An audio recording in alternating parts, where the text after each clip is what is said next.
What is up, Stargirl fans? Welcome back to another episode review and breakdown for Stargirl. This time it's episode 11, titled Shining Knight, as we take a deep dive into Janitor Justin's past. But before I get into everything that went down in this episode, I gotta give a quick spoiler warning, so if you haven't seen the episode yet, then go away and come back later. But also, just a quick side note here about Season 2, because we did get an update on Season 2 a couple of days ago, because it has been confirmed that the Shade will be playing a major role in Season 2, and if you're not sure who the Shade is, or if you just want to know more about the announcement, then go check out my YouTube video where I broke that down. I think, I'll leave the link to it down in the description below so you can check it out for yourself. But yeah, I just wanted to throw that little side note in here. But anyway, this episode continues on after what happened last week with Barbara dealing with her daughter being a superhero. Sam Curtis responding to that email. And obviously, Rip Brainwave Jr., Henry. So, yeah, that was sad. But speaking of sad, this episode starts off with Janitor Justin, who I'll just be calling Janitor J because that's his cool street name. Oh yeah, Janitor J. So anyway, he's clearly lost his memories here. But he's at this farm. He's looking for his horse, which in the comics is Winged Victory. And, the farmer there, he kind of just, shoos him off. And, that's kind of mean because, he's like, get off my property, creepy dude. Like, bruh, he's just looking for his horsey. Like, be a little nicer. So he just starts walking down the side of the road, of course. And then he starts getting more flashes of memories again. Of Stripesy, of the Cosmic Staff and everything. So, yeah, he's starting to remember, but at the same time not. But a bus drives by as he's walking down the side of the road. And who is a passenger on that bus? None other than Sam Curtis, Courtney's real father. And he has, of course, come to see Courtney, but she's just absolutely in denial. And she's like, you're not my dad, Starman's my dad, because she just doesn't want to believe that Starman's not her dad. So they actually go on a walk together, so they can kind of, get to know each other and get acquainted. And eventually Courtney does start to actually trust him. And she starts warming up to him and starts liking the idea of, she'll go visit him in California and they'll go shopping and have all this fun together, all that father-daughter bonding. Until she is completely betrayed by him, that jerk, because turns out he's not actually there because he wants to meet his daughter and start a relationship with her. No, he's just in it for the money, because apparently the two lockets that they have, because we know that Courtney has the locket with the picture of her father in there, and apparently he also had a locket with a picture of Courtney in there. So apparently those two lockets are very special. They were made by a very fancy designer back in the day, and so they're worth a lot. So he wants to sell both of them so he can buy a house, and then he's like, we can go shopping and everything. But this is just madness. This is so rude. As he's making this proposal, you can just see the heartbreak on Courtney's face during the scene. And that's what I really love about this, because this episode was really good for the acting. Like, Brett Bassinger's acting in this episode was on point. It was amazing. I loved it in this episode. And ultimately she actually just gives him the locket, not because she believes him, because she doesn't believe him at all, but it's because she doesn't want to carry around that part of her anymore. And he says he'll be back, but we both know that's not true. And I loved when Pat was so wholesome during this part too, because when Sam left, Courtney went back inside the house, and Pat was just standing there, and he was just like, I'm here for you, and whatever you need, you can yell at me, whatever, I can take it. And when she hugged him, I feel like it's like she realized he's more of a father than Sam ever was and ever will be. And then that also just reminds me of Guardians of the Galaxy Volume 2, and spoiler alert for that. But when Yondu was like, he may have been your father, but he wasn't your daddy. And that's exactly true for this, because, I mean, Sam was Courtney's father, but he wasn't her daddy. No, no, no. But then Pat gets even cooler. He becomes an even awesomer father when he chased down Sam and punched him, which I absolutely loved. That was just so good, and I just loved that scene. That was awesome. But Pat was pretty badass here.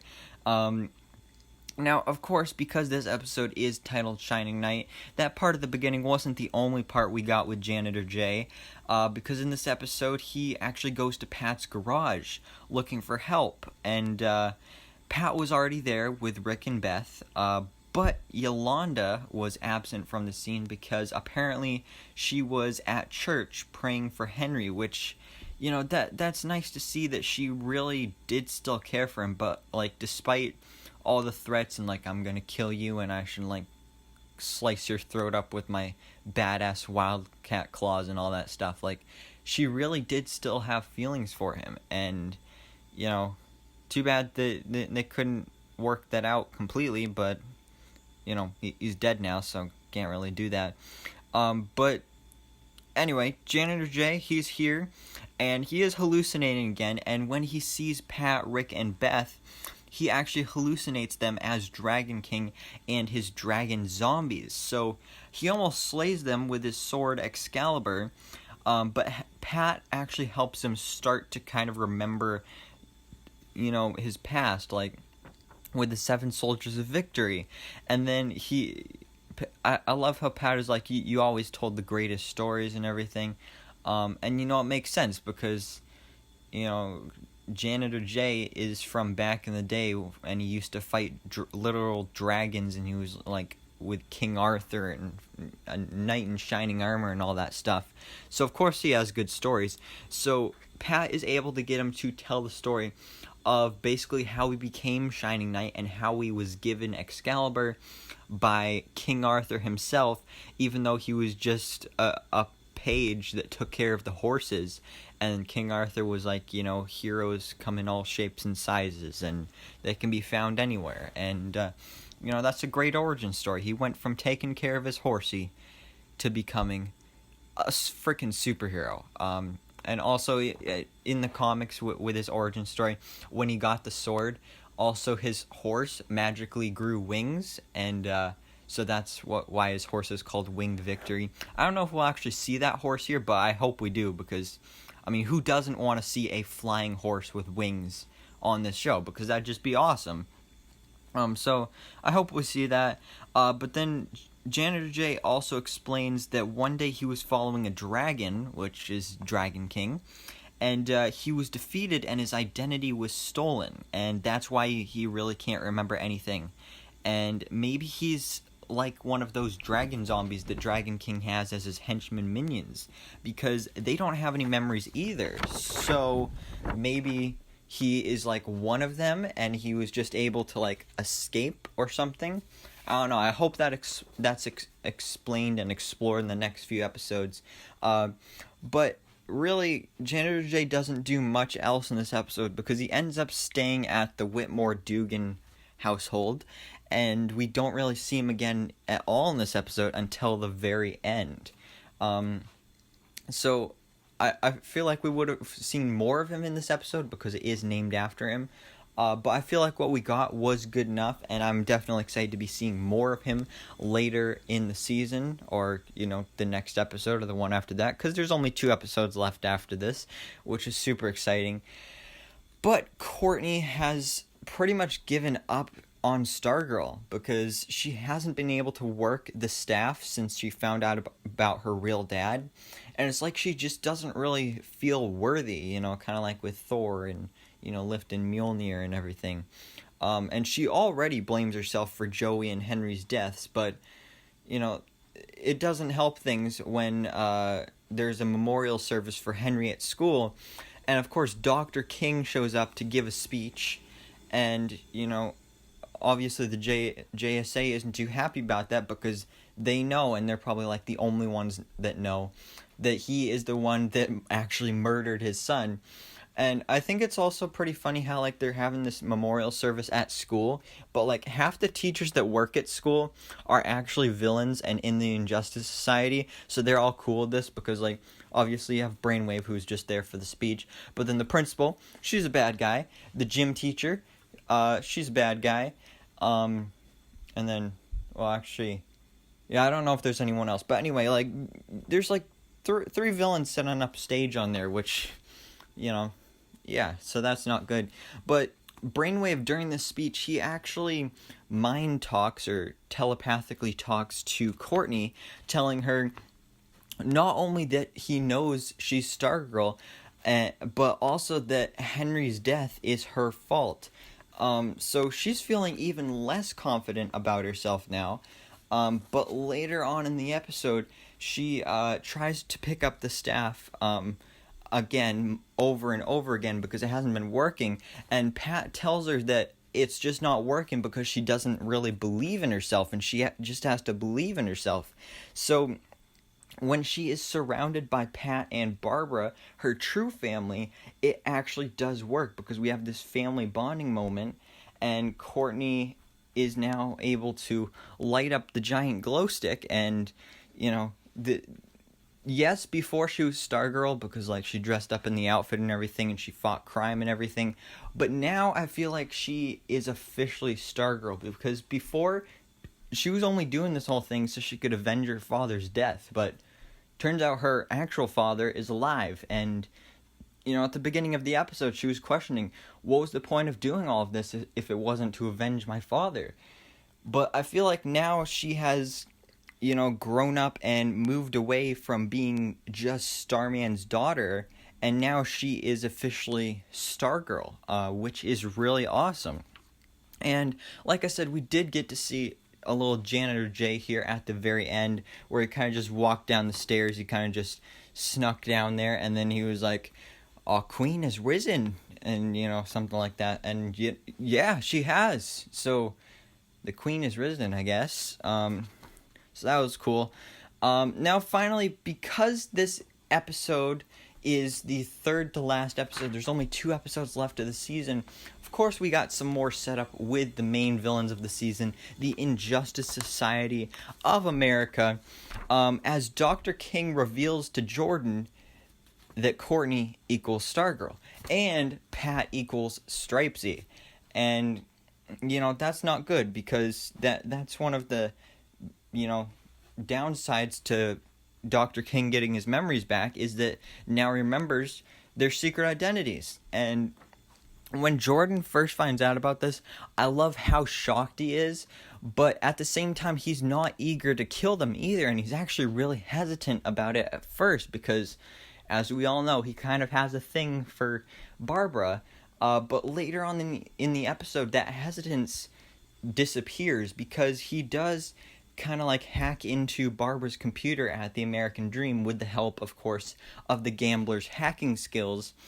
And he looks at her search history, and it's all about Starman and Icicle and everything. So basically now he knows that she knows that he's Icicle and everything, and that he killed Starman and everything.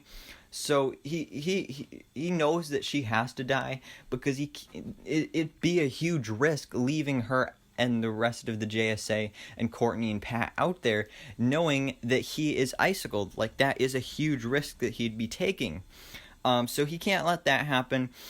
So that is why at the very end of the episode, the kind of cliffhanger scene, we see that Jordan does actually send Brainwave and the rest of the ISA to go kill Courtney, Pat, Barbara, and Mike, which is really interesting because Mike doesn't actually even know about any of this. And it's really sad to watch how throughout this whole season, you know, he's been super suspicious, and like especially at the beginning of this episode, how he was like, why aren't you telling me this? What did I do? And he just feels like it's his fault that he's not, you know, knowing about all this stuff, because if he feels like it's something that he did, but it's not. It's just, you know, I feel bad for him. And I hope he finds out. He kind of has to, because they've been setting that up all season, that he's been super suspicious and, feeling bad about himself and missing that relationship with his father and everything. So I think he'll, find out on his own. I don't think they'll actually tell him, which I don't get, because at this point, Barbara already knows. So he's the only one they're hiding the truth from. So might as well tell him so the whole family's in on it. But because he's the only one that doesn't know, and out of all the four people that were listed there for people that Jordan wants dead, maybe, he's the only one that doesn't know, of course. So maybe one of those people will actually die, and obviously that would have to be Mike, because everyone else knows about it. So what if, Mike just answers the door when the doorbell rings, and it's one of the bad guys, but he doesn't know that or anything, and then he dies? I mean, that'd be pretty freaking crazy. I mean, obviously, I'd love to see that, but at the same time, I wouldn't, because, that would be a great cliffhanger death scene and everything, and so emotional and everything. But at the same time, who wants to watch a kid die? He's just a boy. Well, he is, but not really. To be fair, we're like the same age, actually. I literally just looked it up, and the actor that plays him, Trey Romano, he's actually like a month older than me, so I can't really say he's a kid. But it'd still be sad to see a 15-year-old die. So yeah, it'd be sad to see, but at the same time, it'd be pretty cool and would make this show even awesomer. I thought it was cool, but also emotional and sad, seeing Joey and Henry die. But this death might even top that, emotional-wise. So I don't know if that'll actually happen. Like I said, I'm kind of in between, do I want it to happen? Do I not want it to happen? Am I a bad person if I say I want to watch this guy die? But I don't know. I think it'd be interesting, and it's definitely possible, but we'll just have to wait and see. And the whole cast pretty much of this show has said that some crazy stuff goes on in the last couple of episodes of the season. And at this point, we only have 2 episodes left of the season, and it's a 2-parter. It's Stars and Stripes Part 1 and Part 2, and I'm definitely super excited. Obviously, I'm disappointed that the season's ending and that we won't get any more Stargirl for a while, but I'm excited to see what happens, because some crazy stuff is going to go down. And, we can really just, theorize at this point. There's not really much to go off of. But like I said, I'm just super excited. I love this show. But what do you guys think about this? So let me know all your thoughts on this episode and the final 2 episodes of Season 1 down in the comments below. Thanks so much for watching, guys. Please drop a like if you enjoyed this video, and hit that subscribe button so I can keep you up to date on everything that goes on in the DC life.